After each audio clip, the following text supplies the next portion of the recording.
Is that the one too that I can't remember? One of the ones we went to had like a ghost. Yep. Yeah. Okay. It's apparently quite haunted. Yeah, that's what they were saying. Did you experience any ghosts? I didn't. I can't remember if it was that one or the Picton one. One of the theaters we went to that somebody had told me there was a ghost. I kid you not, that I was standing outside of this door, and I'm not even like a big I don't know, I'm not like a big superstitious person or anything like that. The door just shut.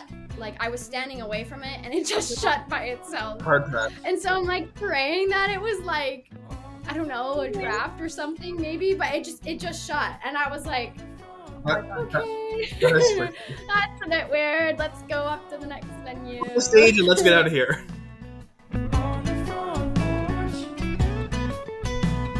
Welcome back to another episode of On The Porch with Front Porch Music with me, Logan. I'm Jenna. And put your phone down, Jenna. We're recording. This week we talked to country artist Hailey Benedict. You can't keep that in there. Yes, we will. We chatted with Hailey Benedict. You can't start over! Nope. We talked about Top of the Country, being part of that program. We talked about a lot of books. We didn't talk about a lot of books. We talked about one book. One book. Daisey Jones and the Six. If you haven't watched or read the book, there's no spoilers, but we did talk about it for a little bit. We talked about being on tour for the first time with Aaron Goodvin. She actually put together a little survival guide on the go of what you need to know before you go on your first tour. Mm-hmm. We talked about Taylor Swift. We did talk a lot about Taylor Swift, about being a Swiftie versus not being a Swiftie. And the trifecta of teen pop. Yes! Taylor Swift, Hannah Montana, Justin Bieber. The full trifecta. If you have anybody to add... Well, then it wouldn't be a trifecta. Don't. So here's our chat with Hailey Benedict.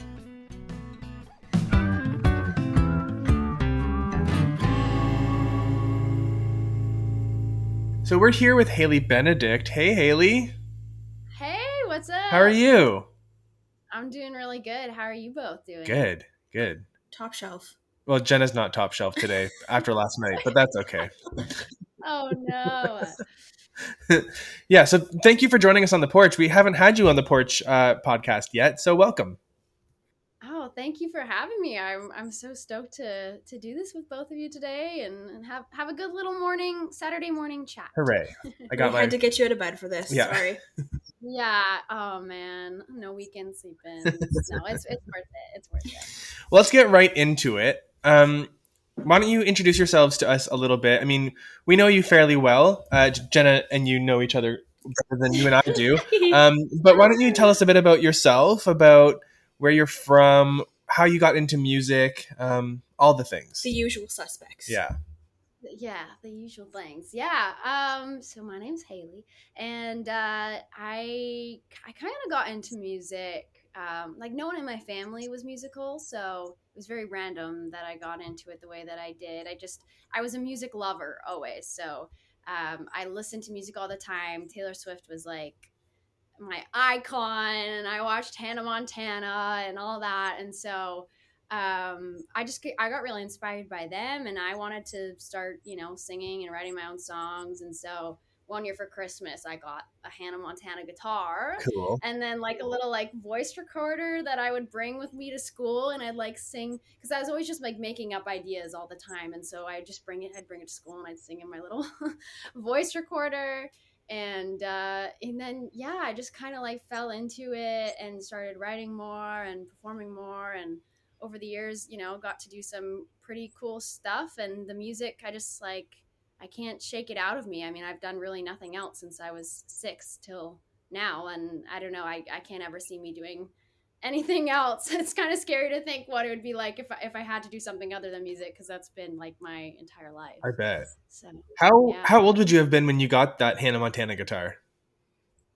I think I was 6, but or 6 or 7, but I didn't start really playing it. I didn't start taking lessons until I was 9 or 10.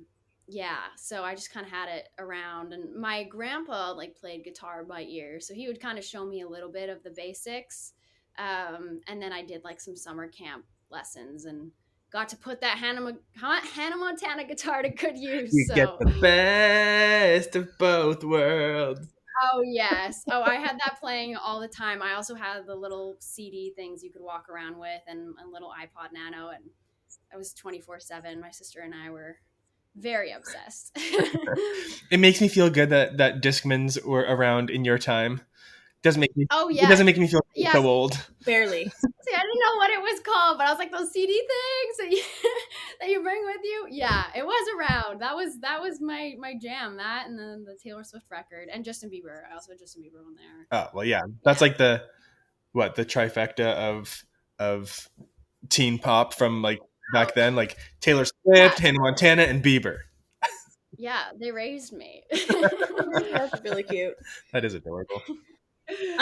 So honest, like you were saying, like you don't know what you'd be doing if you hadn't, like if you weren't, like you don't know what your life would look like without music. You actually, Yeah. that was like always the plan. Like you did apply to go to school at one point, and you were like headed to music school, right? Yeah, I right before COVID, I had applied to Belmont in Nashville, and then I also applied to Berklee School of Music in Boston. And looking back on it now, I feel like I might have. I think I felt like I needed to go to school for music, or like I just needed to go to school in general after graduating because all my friends were going to school, and That's what you're supposed to do, you know? yeah, it's like, yeah, it's what you're supposed to do. And I don't know, I felt like somewhat not responsible for not going to school, or at least like trying to apply. And so I'd got into both. But then the pandemic happened and everything shut down. And at the time, I was really upset. But I think that was really a special time for me because it forced me to do things other than music, which was really strange for me for the first time, and also like really think about like, is school what I wanted to do? And I would love to go to those schools as well, but then I was like, they're not cheap either, and so I got scholarships to both. But even then, like, yeah, they're just so expensive, and I'm like, am I even going to be able to, going to school would be awesome and going to those schools would be amazing, but then what money am I going to have to fund my own projects and the music that I want to release right now? So in a way, I feel like it kind of happened all for a reason, because I was, able to really focus on my career and really think about like, is school the right thing? And school, I think, is like, it's not ever going away, like if that feels right to me in another 5 years, then it's gonna be there, and that can be an option for me. But I feel like I'm at this place right now where like I have this opportunity to give my music career 100%, and I've always kind of I've done music all my life, but I've always had to have school, and trying to balance school music. So now I have like 100% of my time dedicated to music, which is pretty cool and a special opportunity. So I'm trying to take advantage of that right now. But Well, and like yeah, education's super important, but there's no better education than, especially in this industry, than just getting like being in it. yeah, I know. That's the thing too that I like. Yeah, the and music. There's so many different like avenues that you can kind of go down. It's like, it's not like you're going. If you're going to go be a dentist, then obviously you got to go Yeah, to school. You yeah. can't just like, oh, I'm going to practice on so and so's teeth today, um, and that would not be very No. good. But yeah, music's interesting that way. Is there's so many different ways to go about it, and some people, go the school route, and some people don't. But that's what's kind of fun, is it's like it builds your own path, and being at the shows and everything. That's experience, right there, and you're in the moment and just learning from all of that. And I think also like looking at it, when you're doing these shows and things at a perspective of learning, is also like important too, because it is kind of your schooling in a way, and just being like a sponge, Mm. I guess. Yeah. While we're on the topic of learning, we might as well get to it. You were on the Aaron Goodvin tour, the It's the Ride tour, and we Yes. got to meet up when you were in the Toronto area, and we were talking about some of the things that you've learned that you would have never known before you hit the road. And have you come up with your like survival guide to like getting through your first tour and being on the road? Oh my gosh, yeah, that's so the survival guide for tour. Yes, I learned honestly, like, yeah, yeah, I feel like that was like a semester of of school in itself, because yeah, you don't really know something also until you're thrown into it, and so I feel like it's one of those things that you could try to prepare for, but once you're in the situation, like that's when you actually really learn. And so, yeah, I definitely, one thing I learned is like, just like expect the unexpected. That's like, you never know what's going to happen. The other thing is do not trust late night pizza after the show. Make sure you have like your bathroom situation planned out, because I didn't know you can't go number 2 on most buses, which that was like a huge shock for me that I didn't know before. Unless you're like Shania Twain and you can have your own private jet or something. No, she doesn't. She doesn't go number 2. Yeah, she probably doesn't. I actually believe that like any giant celebrity that they just don't. Yeah, they're just super. 1.5 maybe. Yeah. I don't know what that means. Oh my gosh. Yeah, so that was like a huge thing. Just the other thing that I think like I didn't realize is just like the rhythm that you start to like, kind of all the days start to meld into one another. And so it's very interesting because you get up, you go get some food, you sound check, and then you get ready for the show, and then you maybe do some meet and greets, and then you get unready, and then you sleep on the bus, and then it's just like the same thing every day. So that was like really interesting to me. And then also just like getting to meet everybody is like really special, and going to, see all the different, you have to, like, that would be another thing of the survival guide, like go sightsee where you can. Cause that was like some of my favorite memories from the tour is like, going to check out the fun little local spots or little restaurants. And I just love that. Like I love to like explore and have a little bit of adventure. So that was a must, aside from like, performing and getting to meet everybody. Yeah, when you were on tour, the tour came right into my small town. Like I live in Aurelia. Oh, really? I was so mad that I couldn't make it to the show because I was out of town for that, like a few days. And I was like, there's never shows that come here. Shoot, yeah, that's what people I think were saying in that one too. They a lot of people were like, we're so grateful that we have music here, because it's not very often that they get shows. And it's a cool venue, the Aurelia Opera House. Oh my gosh, it was beautiful, and it made me like, I'm a huge Phantom of the Opera fan, so I was like, I'm living out my little Phantom of the Opera dreams. It was like it was beautiful. It was built like before Canada was even a thing, I think. Wow. It's old. Oh my gosh. Yeah.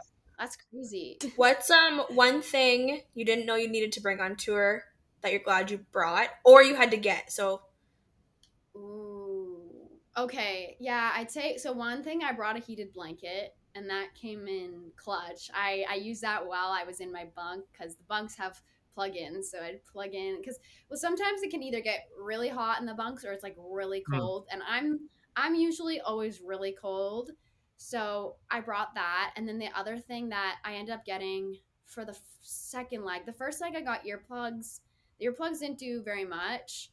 And it's not even like other band members snoring or anything like that. It's just like the noises of the bus itself are like really loud.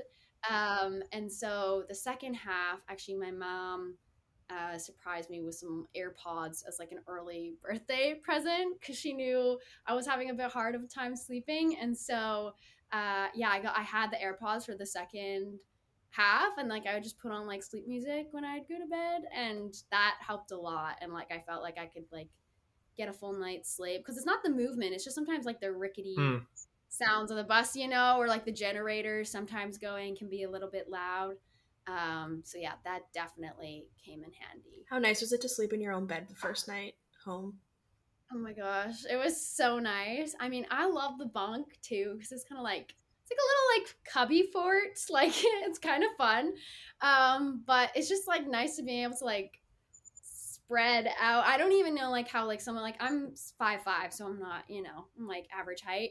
But some of the guys, like one of Aaron's sound guys, I don't know how tall he is, but he's like for sure over like, he's got to be over like 6'2", 6'3". He's like so tall, and he was saying like he was like in the bunk like pretzelized, like basically like he was just a giant. So for me it wasn't as bad, but I can't imagine like how he must have, like when he went back to his own bed, I bet he was like, this is the best night of my life. Mine was very nice though too. I won't lie. There's nothing like being in your own That is bed. And then true. also my doggy, Yeah. she came and slept with me. And apparently my dog was like, while I was gone, would run to my room every morning and like cry Oh, in my room. And I was like, I feel so awful. dogs are the Yeah. best. That just means you have to take her with you next time. Oh my gosh. I would love to, but also she can be sometimes, she's great with people, but like if she sees another dog, she's a little menace. And she thinks she's the size of a German Shepherd. She's like, I'll fight. she's tiny. She's a Morkie, so she's like tiny, but she thinks she's like this gigantic dog. So I don't know if she'd be like, and she also gets a lot of anxiety like being by herself. So I don't know if she'd handle that, but I would love to bring her if I could. There's no room in the bunk for both of you. Yeah, right. That's so funny. So Um, you got to do tour with Aaron. Do you have anything coming up? Like, what are you excited for this year that you're kind of allowed to chat about? That you're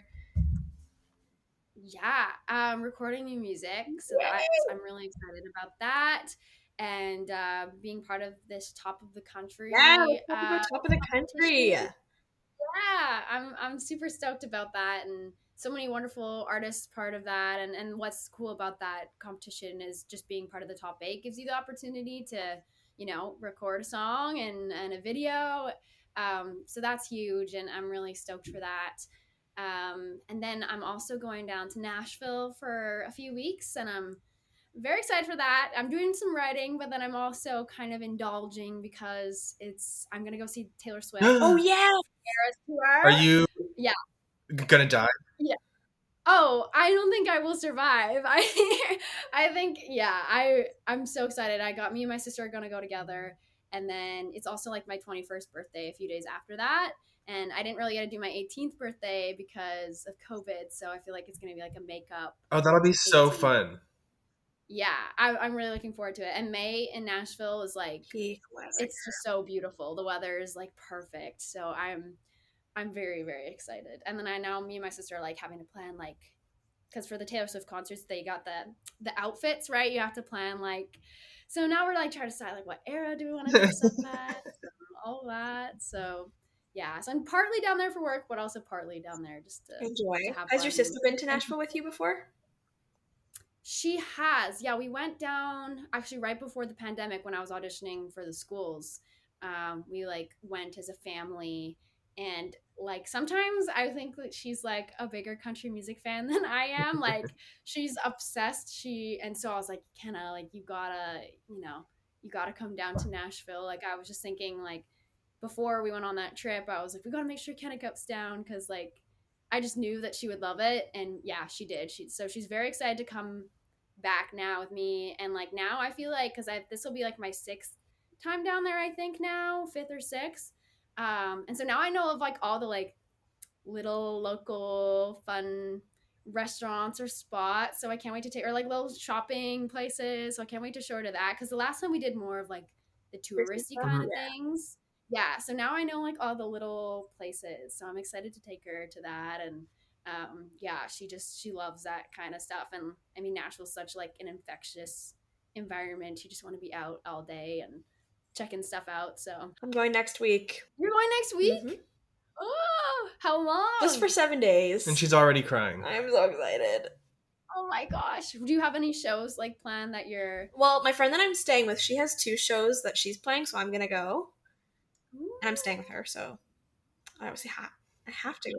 Nice. That's kind of how we planned it. I think you mean you want to go see her play? I do. Well, yeah, we planned it around like, okay, when can I see you play at least?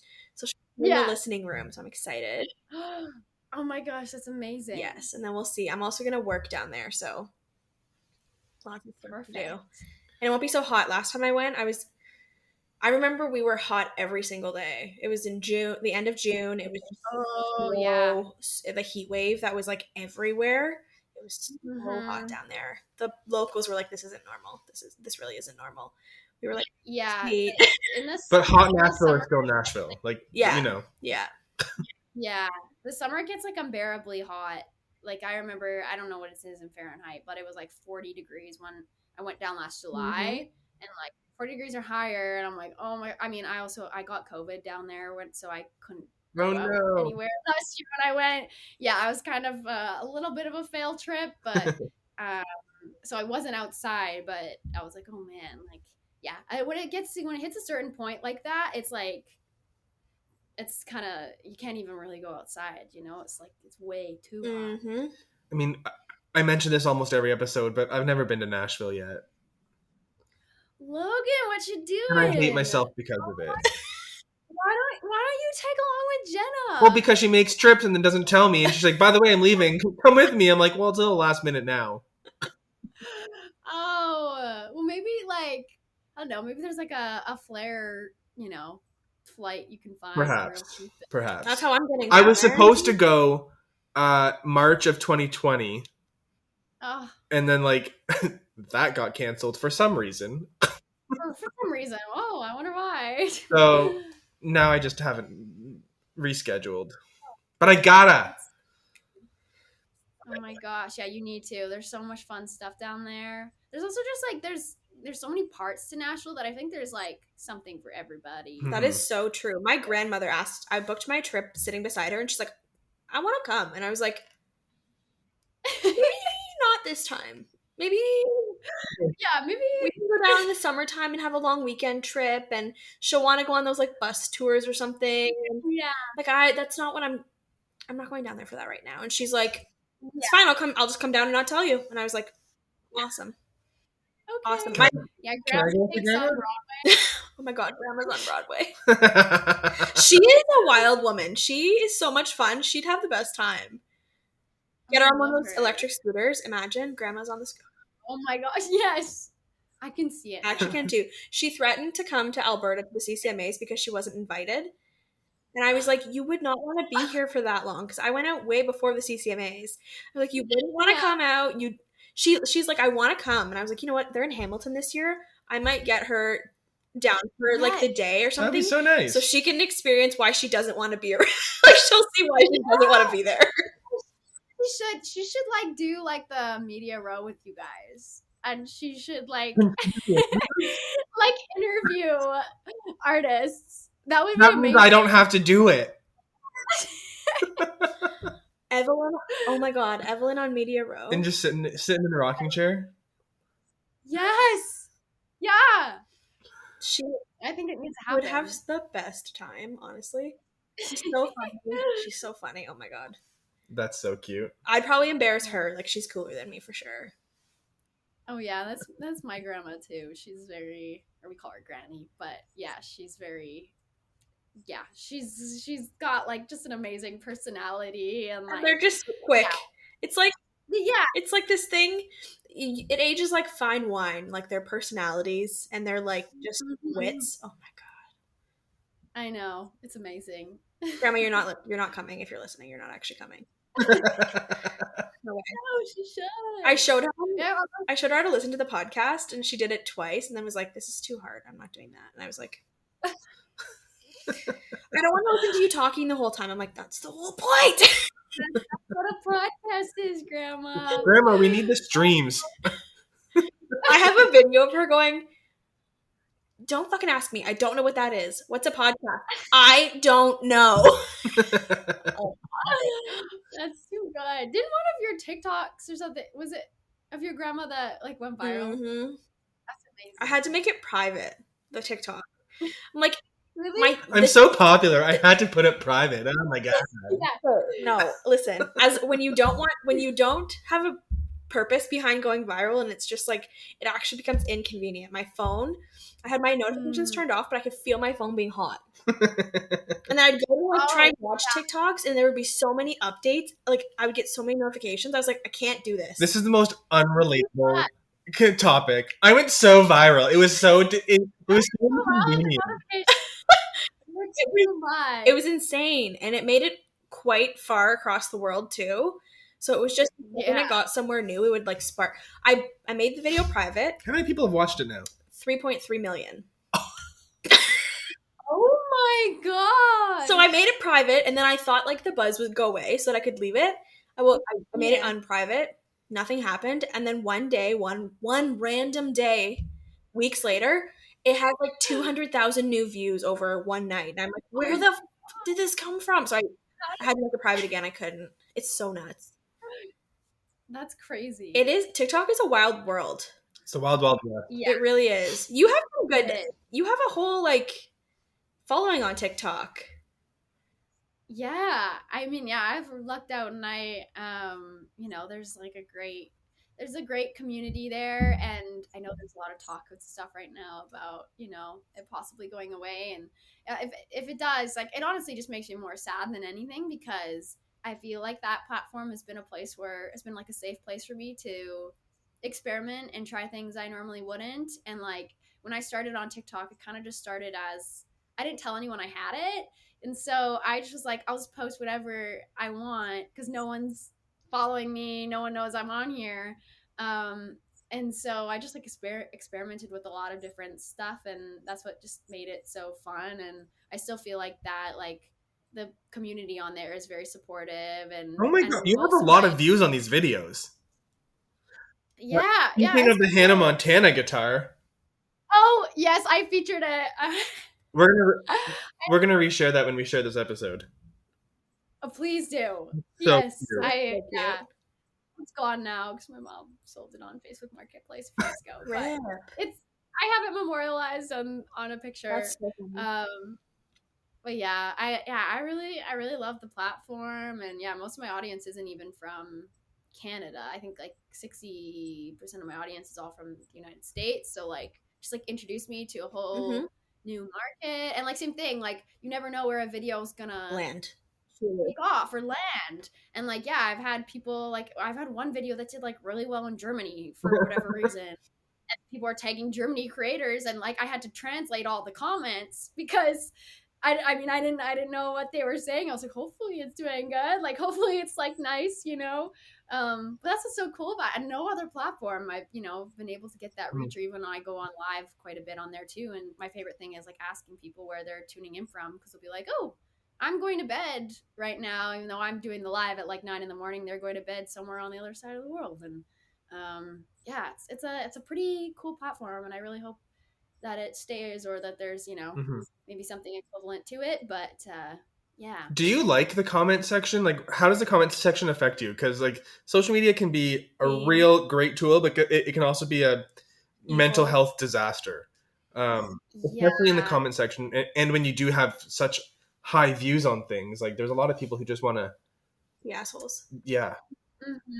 Yeah, it's a double-edged sword for sure, because I find you can get like 90%, 95% great comments, and then there's always going to be those few trolls that, have something to say, and for whatever reason, those people take up more real estate in my mind quite a bit, and those comments will stick with me more than the people telling me that, oh, we really enjoyed this.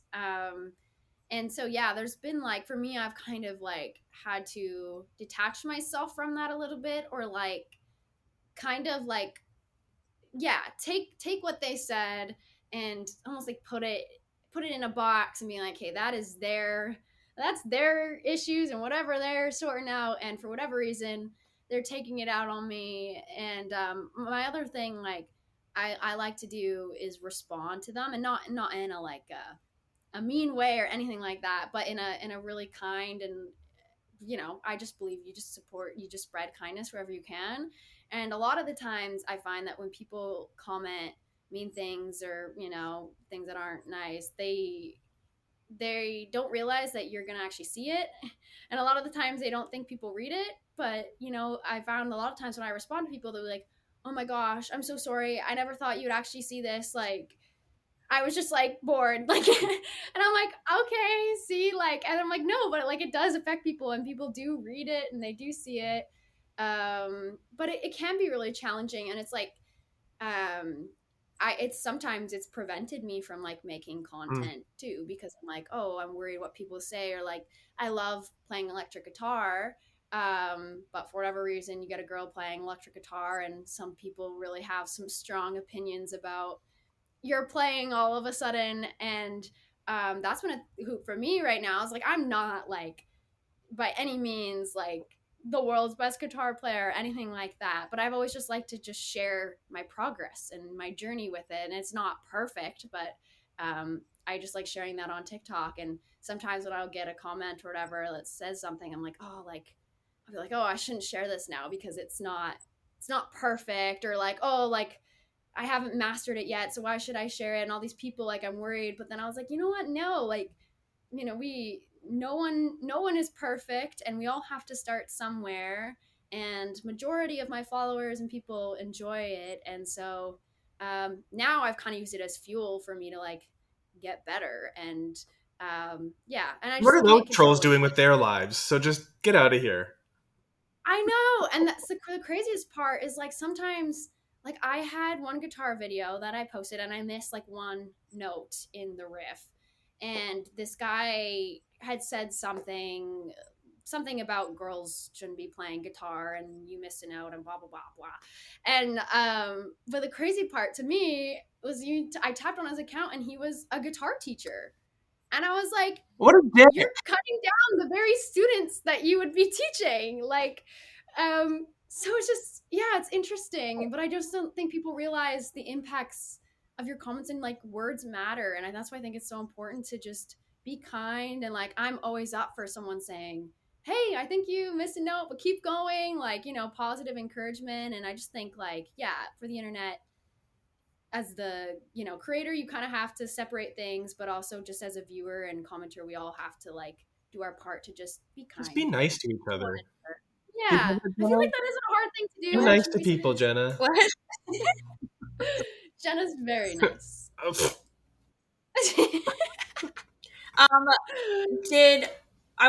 Did the Thunderstruck challenge start because that was you getting better at electric guitar? Did that come from somewhere else?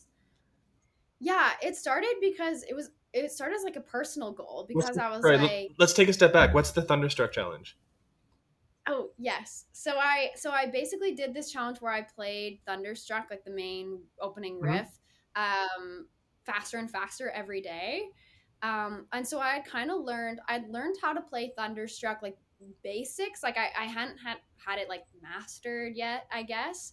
So the challenge was two parts. One, to kind of like keep people following along and have something that they could follow along to. But two, it like forced me to practice, because I was like, I got to get to the next BPM. Like all these people are like waiting. So it kind of was like a little bit of both. Like I kind of had it ready, but then I hadn't had it like perfected yet. And so I think that challenge like really helped me, because then after that challenge, I started putting it in my live show, where I did like a rock mashup. Cool. And so, yeah, and I don't think if I had done that challenge, I wouldn't have been as confident, because I wouldn't have practiced it as much as I did. Like sometimes I'll practice a song and then I'll just leave it and then it kind of goes to the wayside. But yeah, it kind of forced me to get really good at it, which was cool. So that's definitely a positive that came out of that. How does being a major Swiftie like overlap with wanting to be like really good at playing electric guitar?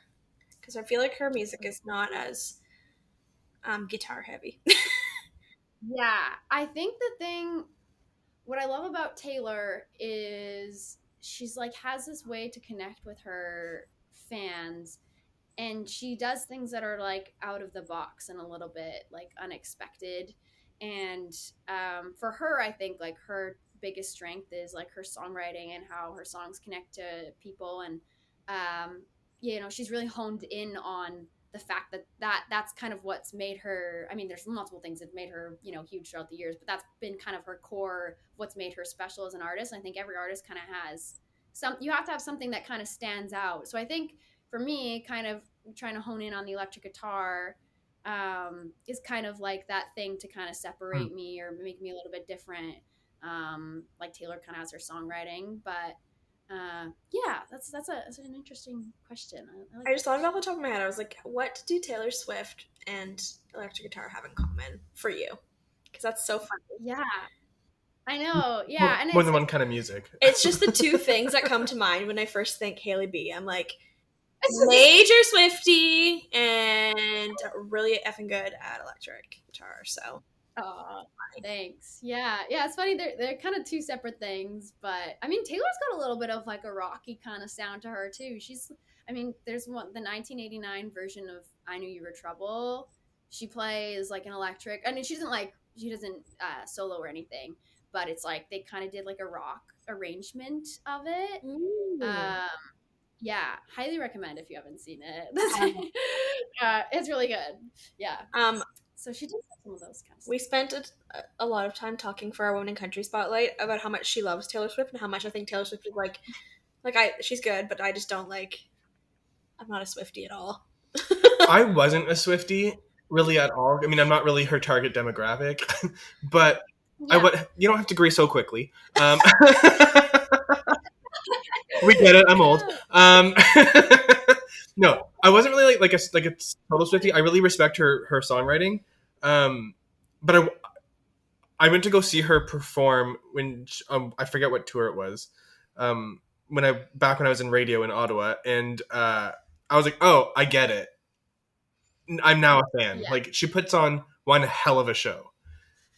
Oh yeah, that's like her live show is I think one of the best I've ever seen. And I'm take the Swiftie out of me, but I genuinely believe that. And I also think she has like enough music by now that there's got to be at least one song. Yeah, there is something for everyone. Like I'm like people that say they they completely don't like her and they don't like any of her music. I'm like, if there's got to be one because at this point she's had so many hits and so many different things. And at the end of the day, I don't think you have to listen to all her music, but I think I'm now a full Swiftie after seeing her live. How old was everybody when Teardrops on My Guitar came out? This is not a fun game for me. Why do you hate me? It came out in 2006. I was in the 6th grade, so I was 12. I was 4. Logan, how old were you? Wait, what year did it come out? 2006. We're also going to be judging me from my math skills now. 80, 98, 2000. I was 18. Okay, cool. 18, 12, 4. I remember sitting... Well, this has been a great conversation, Hailey. Thank you so much. I'll talk to you later. I remember when I first heard that song, my dad was the one who, if it wasn't what was on the radio and I was learning about new music, it was my dad who was downloading it from LimeWire for me. Yeah. And he would put stuff, whatever he downloaded, he would just put it onto my wee little pink MP3 player and I'd listen too. And I'm just listening to this song. I'm like, how is this girl who's how old was she at the time? 16. I was like, how is she singing about something so sad? And then I watched the music video and I'm like, oh, that's so relatable and sad and cool. So heartbreaking. Yeah, every teenage girl at that moment, she captured every. She did. Yeah, yeah. Okay, so I've been a fan. I'm just not oh my god, Taylor Swift every day. That's that's fine. That's I'm accepting. This is acceptable. Okay, fair. Fine.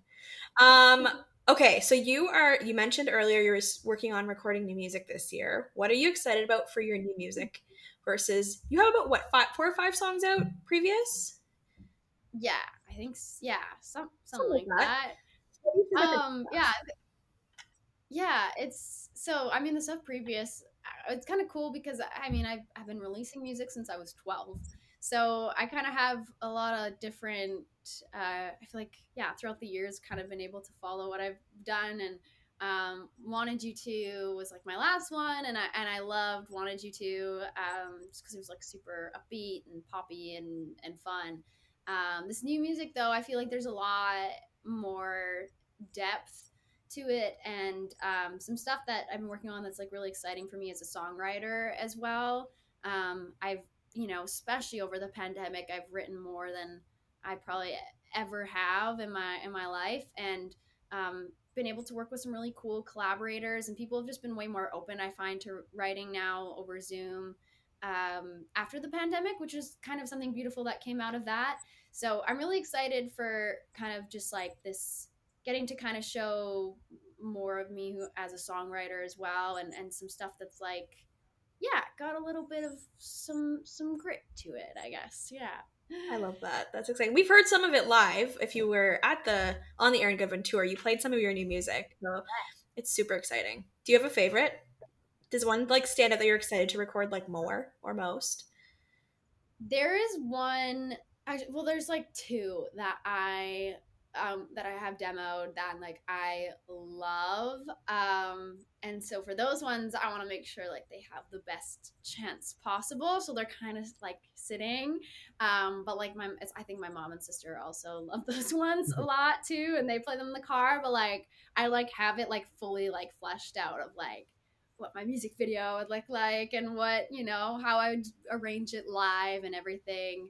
And one of them I played on the tour. The other one, no one's really heard before either. So yeah, so it's exciting. Exciting to like get a new chapter of music out too, and have something to share with everybody again, right? Because Wanted You 2 came out in 2021, right? So yeah, it's been a minute. yeah, it's been a minute. I know, and that's like because this year I think has just been like prepping and I didn't want to rush into anything either after Wanted You To, and so it's been a big year of growth and everything. But I've been itching to put out new music, and I love that's my favorite thing is sharing something that probably started out pretty personal for me, and then with other people and hearing how they can relate to that. I just think there's just something really special and about people kind of coming together through music. So I'm excited to put stuff out, and it's been a long time coming. So Yes. Last year at the CCMAs, you won your very first CCMA for Interactive Artist of the Year. Yeah, That is So cool. so cool. It was so cool to be there and like experience it live as well. Do you remember that moment before you like waiting to hear your name, or did you black out? Yeah. Well, I blacked out a little bit. Like it's still so crazy to me. Because I mean, I was in that category with like a bunch of people that I looked up to, and I'm like genuinely like huge fans of. Like I will go watch their shows and everything, and I listen to their music. So I also was not expecting it at all. I was just very excited just to be nominated. This was the first time I've even been nominated, so I was just happy to be there. And the only thing I remember was I was wearing these really painful heels that night. And so I kind of like loosened one of my heels and like untied the strap or whatever underneath the table because my feet were hurting so bad. And then I was like, oh, my category's coming up. Like, oh, I should put my shoe on. Just in case. And so good thing I did. But like when they said my name, like I was just like, what the heck? And it was, it just kind of was like, whew. And it was really cool because Dallas Smith was the one who presented it to me, and I'm a huge fan of Dallas and everything he's done, and that felt like a full circle moment because I think I first kind of got to know him a little bit when I was like 14 for the Keith Urban concert. He was opening for Keith when I was 14, so it's just kind of like this full circle moment. And I just remember like I just had no words after, and I was just a mess, and I tried to call my mom, and I was like, Mom, because they were there at the gala, and she's like, what? So it was just like a special moment. And that's like something I will treasure forever. It was so cool, and what an honor. Were you like getting ready for the moment of like when you have to pretend to be happy for everyone when you don't hear your name, like No, because I'm like genuine fans of everybody, and like I've been going to the CCMA since I was 14, so I've always been like kind of on the outside looking in. This was like the first year that I was kind of like part of things, so like I still get pretty like starstruck around certain people, or like and even on the actual CCMA awards night, like I just kind of felt like, I mean, everyone's super welcoming, but I felt a little out of place because everyone's just kind of walking by, and I'm like, oh my gosh, like. But I was like, okay, I can't be a fan. Like I'm, I'm an artist. I have to play it cool. But it was really cool experience. Love that. I think that's really cool. That you've got your first CCMA, and you're like, that's a huge milestone. Thank you.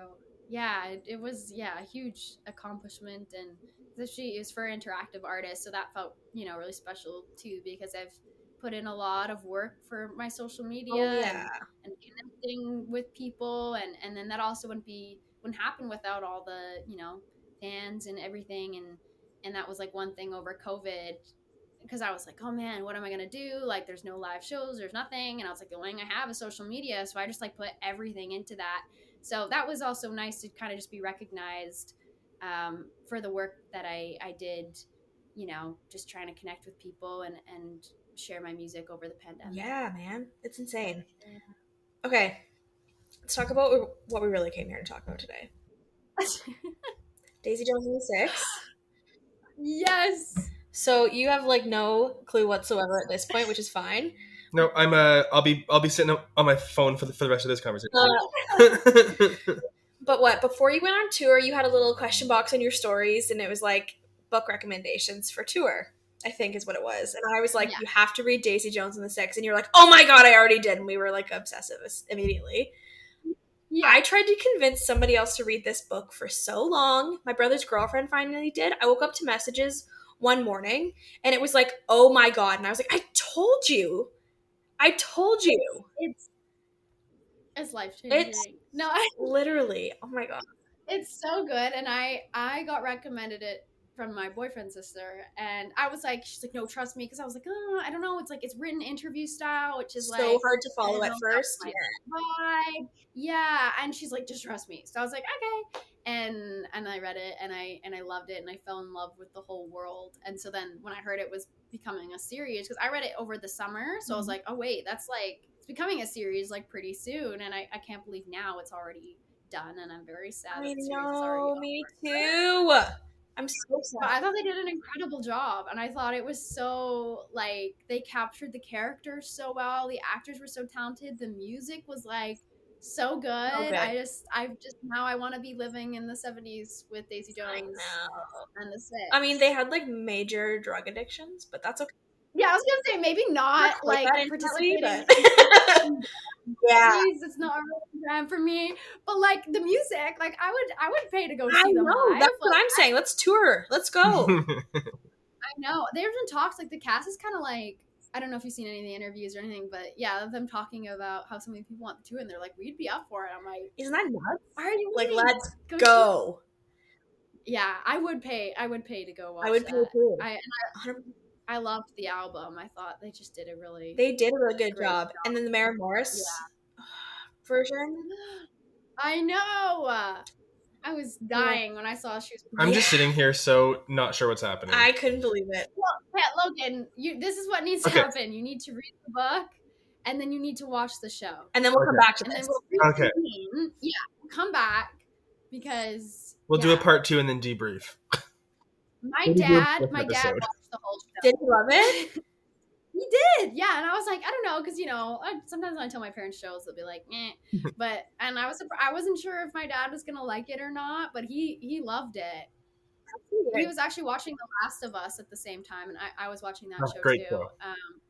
It was, oh my gosh, that was another great piece of TV this past month. But yeah, he actually liked Daisey Jones on Six more than The Last of Us, which surprised me. Oh. Yeah. Now I'm intrigued. So, now I'm intrigued.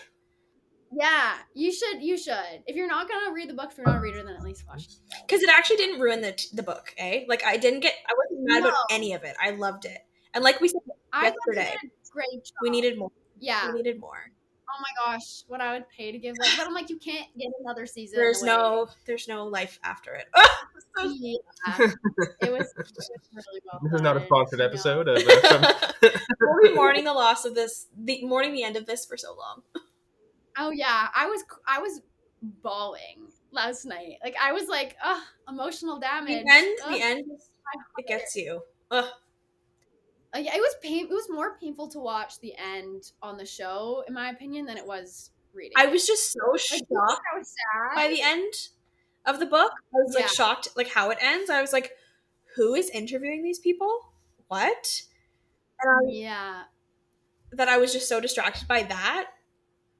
And the show, it just, like, says it right away. So I was like, oh, that's not good information. So I had other things that I could focus on. Yeah. Anyways, Daisey Jones and the Six. Highly recommend. 10 out of 10. Great music. Great vibes. Yes. If you haven't watched it yet, go watch it. Our shameless Daisey Jones and the Six promo. Literally 10 minutes worth. Yeah. And with that, we're We're coming- actually coming to the end. Much like this TV show. Ouch. Oh, Too soon. I'm gonna be extra sad. What do you have coming up soon, Hailey, that we can all look forward to? Well, I'll have some new music, so stay tuned for that. And then, I'll be posting more on my social medias and sharing some exciting stuff. So if you want to follow me online at That's Me Hailey B, or my TikToks, HaileyB114, or all other information's on my website, HaileyBenedictmusic.com. Hailey Benedict, thank you so much for joining us. And good luck with Top of the Country. Yeah. Thank you guys so much. Thanks for listening to another episode of On The Porch with Front Porch Music. We're so lucky to be able to chat with artists and make episodes like this one. If you like the podcast, remember to rate and review us, and subscribe so you don't miss an episode. It's the easiest way to support the show. Remember to check out frontporchmusic.ca to keep up with new music releases, exclusive artist interviews, and more. We'll catch you again on the porch in a couple of weeks. On the Porch is hosted by Logan Miller and Jenna Weiser, and produced and edited by Jason Saunders. That's me. Our theme song was written, produced, and performed by Owen Wrigley.